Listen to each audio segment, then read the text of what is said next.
America ने Iran को अपने लिए संगीन खतरा करार दे दिया। अमेरिकी नायब सदर जेडी वैंस ने भी ईरान को मुतनब्बिह करते हुए कहा कि अमेरिका की फौजी कार्रवाई से मुतालिक धमकियों को संजीदगी से लिया जाए।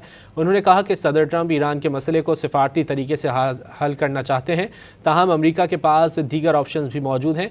अमेरिकी वज़ीर ख़ारजा मार्को रूबियो ने कहा कि ईरान यूरेनियम अफजूदगी की कोशिश कर रहा है। ईरान बैनुल बर्र आज़मी बैलिस्टिक मिसाइल हासिल करने की कोशिश कर रहा है और बैलिस्टिक मिसाइल प्रोग्राम पर मुज़ाकरात से इनकार भी कर रहा है। अमेरिकी वज़ीर ख़ारजा ने कहा कि ईरान का मसला सिफारतकारी से हल करना चाहते हैं। सिफारतकारी हमेशा मुमकिन ऑप्शन रहेगी। सदर ट्रंप भी चाहते हैं कि मुज़ाकरात से मसला हल हो।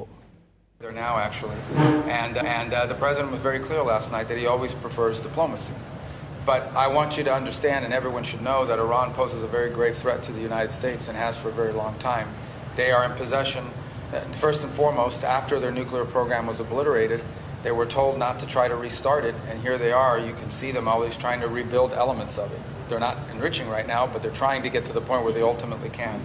The other thing I would point you to, however, is that Iran possesses a very large number of ballistic missiles, particularly short-range ballistic missiles that threaten the United States and our bases in the region and our partners